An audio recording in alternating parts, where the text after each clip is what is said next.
thank you for joining us this morning and welcome to another great webinar in the Watermark Masterclass series for 2025. I'm Grace Atkinson. I'm one of the Sydney partners here in Watermark's interim team, and today I am joined by my colleague Francesca Conquest. Oh, thanks, Grace. Yes, hi everyone. Great to have you all here. I, as Grace said, is Francesca Conquest, joining from Melbourne's interim executive practice. And as we all know, interim executive is a big thing in work right now, and very excited to be taking a bit of a deep dive into the insights of our survey. So I'll pass back to Grace, conscious we've got to keep things moving. Yes, thank you. So thank you for joining us. Over 200 of you are registered to join today. I think we've got about 100 online now. But as you're aware, our annual interim survey for 2025 was published back in August, and it's a particularly poignant year for us, being in its 15th year. This year we had 15 years of data to reflect on, and if you've read it, you'll know we've also made some predictions for the next 15 years. So we haven't done this before, held a webinar to dissect some of the themes. So Francesca and I thought, being the newest members of the interim team here, that we would have a go and pull it apart for you and take the opportunity to read between the lines of this year's report and pull out some of the highlights. So hopefully you've read the survey. We will take it as read for this discussion, but we're also using this half hour to address some of the questions that we're getting around what all of this really means. It's just a short webinar today. It's just 30 minutes. We've allocated 10 minutes at the end for any questions coming through.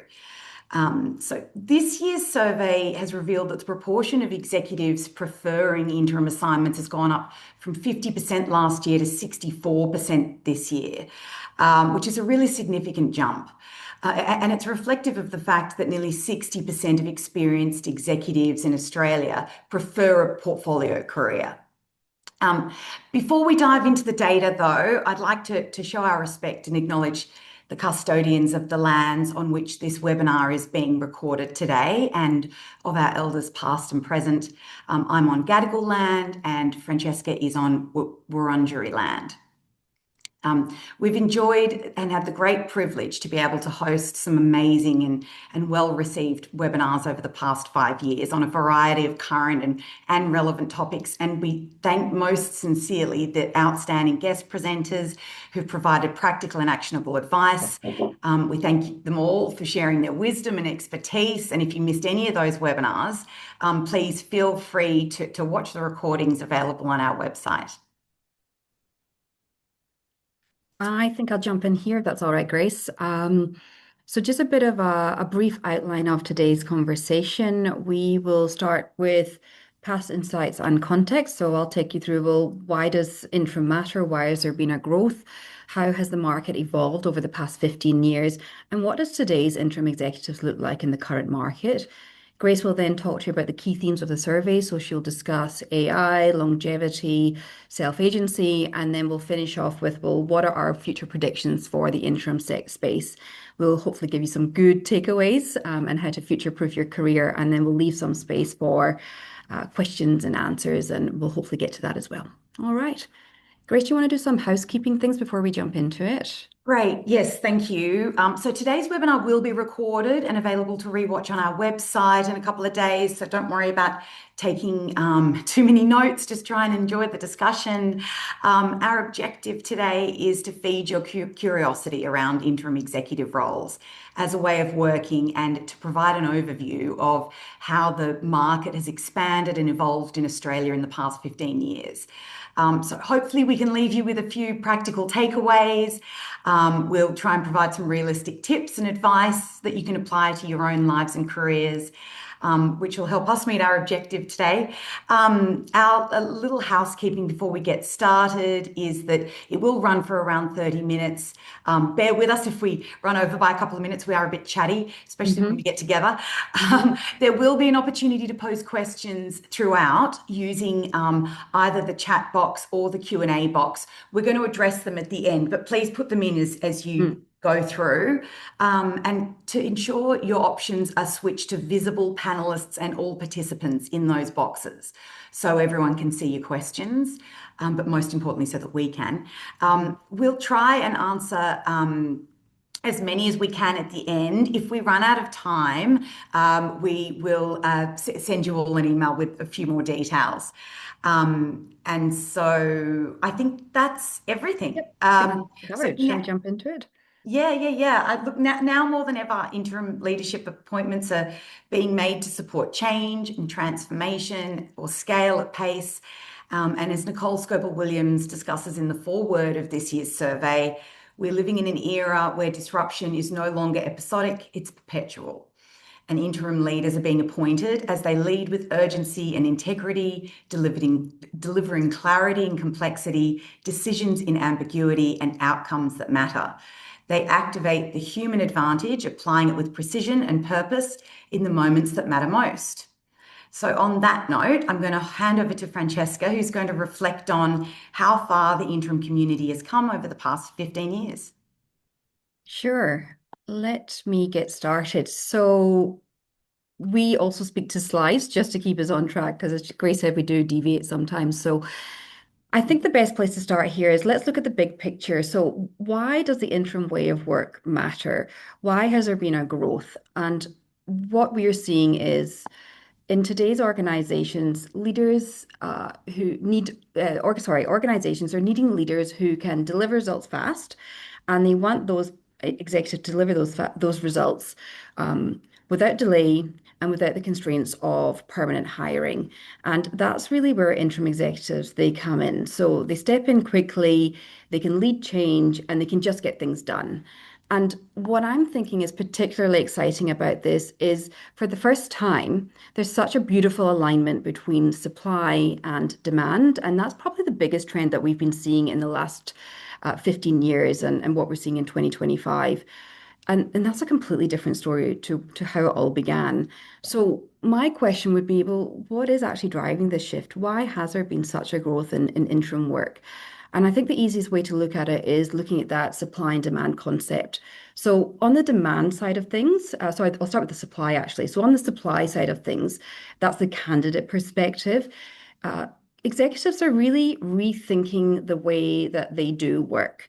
I think that if we look at mindset shift, there's absolutely been a post-COVID mindset shift. So more and more executives, they're rethinking how they work. They're looking for flexibility. They're looking for purpose from their work. They're wanting to engage in meaningful assignments rather than undertake those traditional full-time roles. There's also been a bit of a shift in demographics. We are definitely working in multi-generational workforces, and people are living longer. And with that, that often means that they either need to or they want to work longer, perhaps to fund the retirement. And then I'd also say there has been a bit of a shift in the career evolution and how we look at it. And what we are seeing is that old job for life model, it's gone. And careers today, they're absolutely more mosaic. And that's a word that we're seeing and hearing more and more often. And what it really means is there's often second and third acts to people's careers. And that's where interim fits in perfectly as well. Um, on the demand side of things, and so that would be from an organizational perspective, organizations, well, they're facing disruption at the moment. It could be from that technology side of things. So there's digital transformation that's absolutely accelerated the pace of businesses. There is economic volatility, economic uncertainty out there right now. And so that means that markets are more and more unpredictable. Businesses are looking at that, their operating models, how can they be more efficient? And that means that more interims will have to jump in at that point in time and have a look at projects from that perspective. And also, organizations are also realizing they have to be more agile to keep up with the pace. So those traditional hierarchies, they're too slow. Businesses are needing leaders who can jump in at short notice and deliver and adapt fast. And really, the data that we've seen from the survey results, well, that backs it up. So our survey is revealing some fascinating trends, and we'll cover them in a second. I'll look at that now. And what we're really seeing here is four main trends that have evolved over the past 15 years. And trend one would be the gender balance is on the horizon. So really, what is that? That's diversity. So women now make up a third of interims in the market today, and that's up from 20% from 15 years ago. And so diversity, it isn't just social progress. It really is telling us that it drives better business results. The next trend we're seeing here, we'll see from the slide, is executives are becoming older and wiser. So what does that mean? It's age, right? So interim executives, what we're seeing is in the current market, 33% of them are 60 years and above, and that's up from 17% from 15 years ago. What's that telling us? Well, that's telling us experience is in demand, and businesses are really understanding what now more so than ever that they're needing that expertise and that seasoned approach because they're navigating so much complexity right now. There's so much change happening, and they're needing their business to keep up with the times. Another trend that's evolved is that mindset. We've touched upon it briefly. So interim, it's no longer a stopgap. It is a career choice. So executives, what we're seeing and the data tells us is that they really value autonomy. They want to make an impact and they're looking for flexibility. So it's a really future focused way of leading. And the fourth trend that we have seen evolve over the past 15 years, well, it talks like it's to do with roles, right? And so what we've seen is the number of CEO roles, interim CEO roles, that's actually doubled over the past 15 years. And other C-suite positions, well, that's jumped from 17% to 64%. So we can see a huge shift there as well. So really what we're seeing is organizations, they're wanting that strategic leadership, they're wanting it fast, and they're really valuing that expertise. So some really interesting stuff there. And then that really brings us up to today's current market. So who are the interim executives in the market today? To bring the data to life, we have created two avatars. So let me introduce you to Ingrid and Eric. And the information here on this slide is, and I'm understanding that you've all downloaded it, and if not already had a chance to read it, you can do that at a later date. I would really encourage you to do so. But what we're seeing here and the information displayed, it's really based on the insights of over 900 respondents across Australia. So not just Watermark's interim executive that we've put out there into businesses. And for us, these profiles, they really represent common characteristics of the interim executives working in the current market. So the data behind these avatars, it includes, well, why are they choosing interim work? The sectors that they're working across, the problems that they're solving, and how are they structuring engagements, whether that be, rates, are they working on a day rate basis, are they working on a fixed term basis and the like. And if there's any questions around that, we can absolutely address them at the end of the session. And what I'm actually seeing here, and one of the key pieces of the puzzle I'm seeing is that you'll see up to or just a I think it's maybe about 76%, 77% of execs. Most of their work comes through their own networking practices. And so that's really telling us that networking is not optional if you want to have that successful, consistent portfolio career. It's critical for success. And I'll let Grace unpack that a little bit more in a second. So Grace, I'll pass over to you and I'll jump over to the next slide. Yeah, thanks. And I think this is probably a good moment to just quickly pause and ask the audience why they're here today to sort of help us understand how we might be able to address some of your queries. You'll see a poll pop up on your screen. We'll give you half a minute to a minute to answer the questions. Is why are you here today? Are you considering interim work for yourself? Want to understand a little bit more about the landscape? Are you considering hiring an interim executive for your organization? Are you just interested in insights, or are you staying abreast of the data as a hirer of interim execs?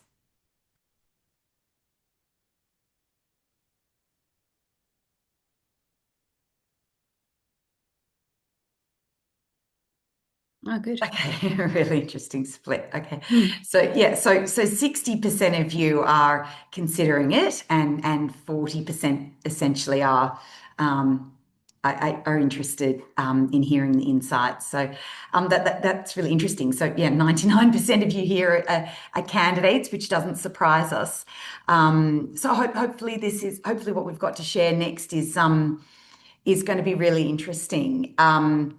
Look, every year we pore over the data that is collected from the annual interim survey. It's no mean feat, but our aim is to really deduce a number of key themes. And each year the themes shift slightly. So this year's key themes, as Francesca's showing you on this next slide, these are the first three. And so obviously you've read it and you can see what some of these data points are, but I'll try and tell you what it really means. So the rise of strategic interim leadership really speaks to what Francesca's been talking about this shift of organisations very strategically looking at putting in executives who can help grow, scale, transform, evolve, even sell businesses. There are very few BAU appointments now covering leadership gaps or absences. We are often engaged to cover leadership gaps where there might be an executive going on sabbatical, on mat leave, even a gap in leadership where the board are in the market for a full search that can take up to 6 months. And yes, we are putting somebody in, but often the mandate for that period of time is let's bring some fresh thinking, let's bring a fresh perspective in, and maybe we can leverage this interim executive to make some difficult decisions, to push a new agenda, to complete a transformation or a digital implementation that hasn't quite fully evolved, all of that kind of thing. The other thing that we're seeing is that organizations are really sort of understanding the value of the interim community, which has very much matured over the last decade in particular. Our clients are aware that they're batting above their average with the appointment of our interim executives, with 90% of our interims now being in C-suite or CEO roles. And as you can see, 31% of the interim executives that answered this survey feel that they've been brought in for business transformation, but we suspect this is actually slightly higher because we know that, as I said earlier, a lot of the organisations are seeking to appoint interim leaders to bring a fresh set of eyes to the data and the procedures and the people. So there's often a lot of transformation, even just change, evolution that happens under the leadership of interim executives. The second theme being the emergence of executives with self-agency.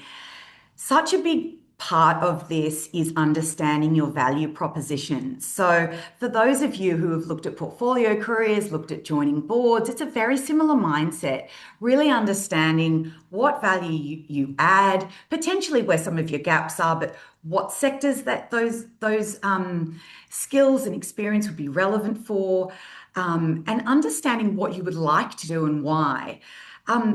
Educating yourself, doing courses, online courses, business courses, even just research, really keeping up to date on trends, particularly around sectors that you want to be working in, but also digital trends. We think it's really important that you stay visible. It can be quite lonely when you're starting off a portfolio career. You can find yourself working from home a lot, particularly if you have, a short-term consulting gig, a board role, different elements to your portfolio. So try and get out there. We talk a lot to our executives about attending those conferences. Okay, you might not be employed by a business that's paying for you to be a member of something anymore, but often you can still attend events, conferences, thought leadership pieces, attend webinars, things like that. Just keep yourself visible. And sharing of knowledge and currency is a really big one. We often meet people who have had a bit of a gap between gigs, and they're wondering how they can find their next opportunity. It's as much about networking for yourself as understanding how you can add value to other people's journeys, how you can share your knowledge, and what that currency is for you in developing your network and making yourself more visible. And that can mean posting on social media, even if you're not particularly comfortable with that. It really is such an easy way for you to get that visibility and to join the community. And it kind of goes without saying that that your LinkedIn profile needs to be up to date and looking pretty slick. So AI as a leadership amplifier won't surprise anybody, and don't think we need to have a debate on how important AI is, but we were really pleased to see that 90% of the participants in this survey were educating themselves on AI, which is just such a great sign. And that means a plethora of things. Some people are doing, full-blown courses through tertiary institutions. Some people are just doing online courses. Some people are just researching and testing and doing things in the background. All of that is really important. There are so many products out there. While 90% of you are educating yourselves, only 3% of the interim executives that we sent out into the market really felt that the organizations that they joined were up to speed in terms of implementation of AI, adoption of different AI technologies, and even just bringing teams on a journey in terms of understanding the relevance of AI. So that's a really important skill and value proposition for a lot of interim executives. You have a little bit more time on your hands sometimes, so use that to bring yourself up to speed. The longevity advantage is such an important one, and it's unsurprising to us that the age group of our interim executives has matured, and Francesca will talk you through how it's going to continue to mature. But leaders aren't winding down, they're doubling down. As one of my very wise colleagues said the other day, executives who are currently 50 years old now have a life expectancy of between 82 and 86 years, which is an increase of 5 years over just the past decade. So imagine how that's going to shift further in the next decade. With people living longer, it's going to be important to stay active and stay relevant in your career. And just because people are healthier and have so much energy now, we're seeing so many people in the 55 plus who are just not interested in winding down and playing golf 5 days a week.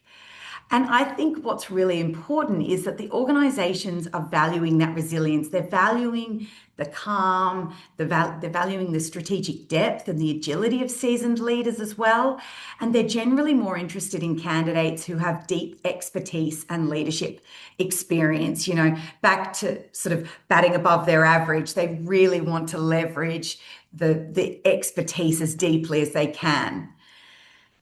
Our fifth one is the leadership redefined for digital first organizations, which at first glance might look like digital transformation and the importance of digital technology. And it is, but while digital transformation has been a constant for the past 20 years, and of course that will continue, and the need for deep team leadership and expertise around AI adoption and digital transformation is going to be so important. What we're actually finding is that our clients are more interested in the high EQ that some of our very experienced leaders bring, and a proven track record of bringing teams on a journey through change, through growth, through scale, through sale preparation. It means that these days our clients are more focused on the cultural fit of our interim leaders than ever before, because AI can handle the data, but it can't replicate judgment, it can't replicate empathy, or the ability to lead through complexity.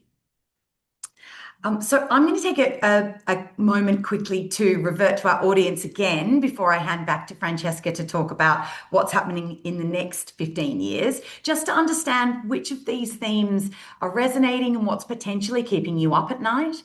what was going to be most interesting for you all to hear about today was ensuring your career has longevity, staying abreast of AI, self-promotion and leveraging your network, or how to position yourselves. So we'll just give you another 30 seconds to answer that.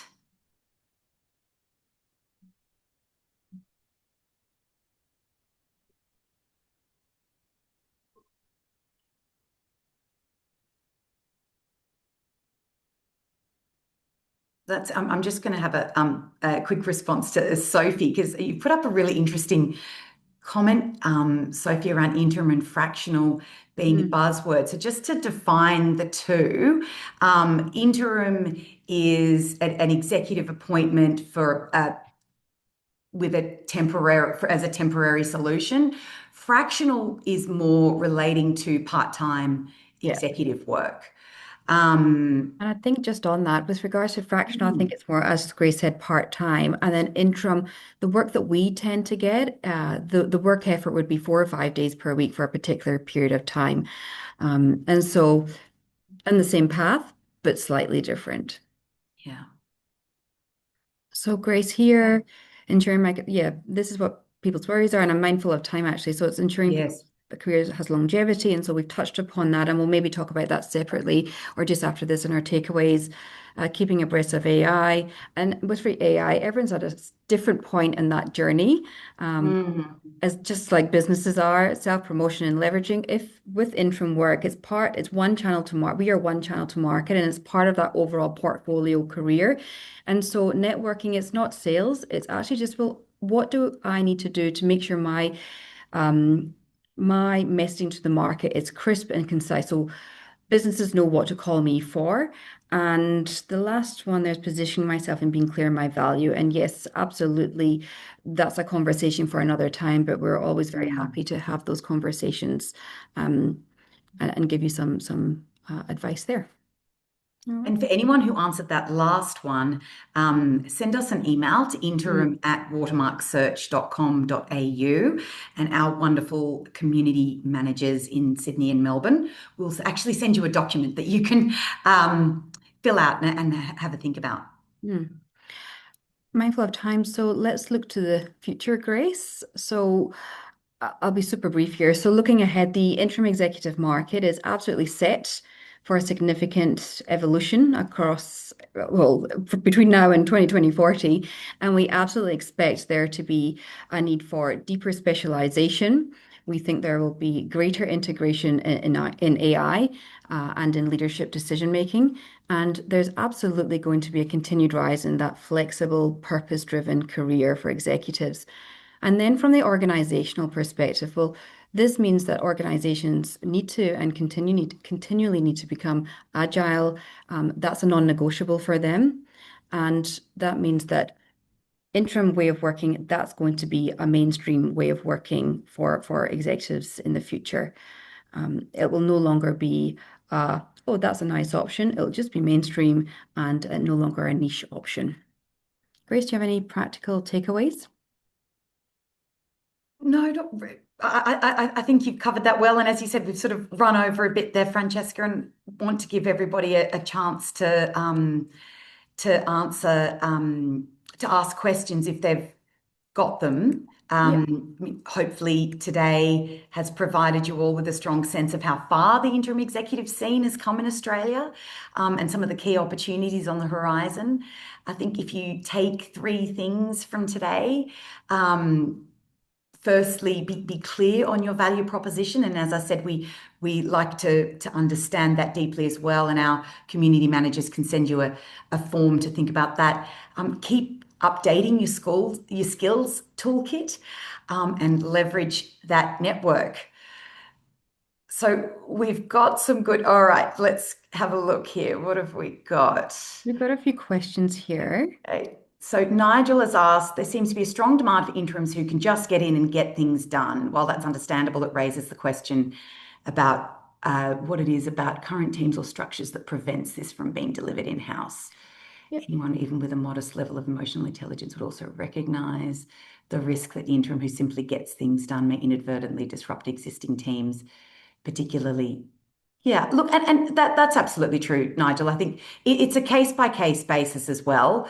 In terms of getting things done, we don't mean going in and disrupting everything. And Oh, as I mentioned, our clients are looking more for emotional intelligence and culture fit than anything else at the moment. But often there is a team that might need a nudge, an agenda, a strategy, even just a project or a digital implementation that hasn't quite evolved the way it should. And so our interim executives are a great way to progress that. I think it's important to also note that some of our executives are appointed while our clients are in the market for someone in the long term.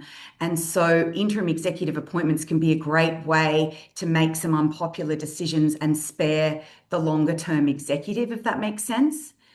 and I think just to carry on from that is absolutely, if a business can service the need of what they're looking to get done from internally, absolutely. Where interim executives play or work best is Mm, that well, there's an immediate need. They don't have an internal capability, but they need to have someone to come and who knows what they've done. They've done it with recency and currency, is familiar with the sector, is familiar with the challenges, familiar with the problem, and has solved it before.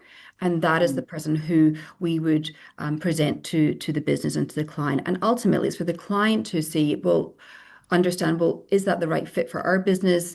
Can they do what we need them to do?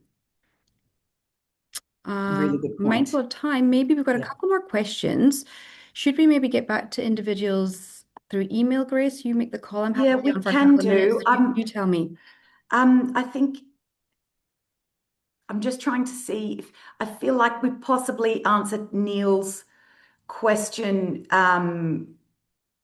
Neil, if we didn't, please send us an email. Mhm.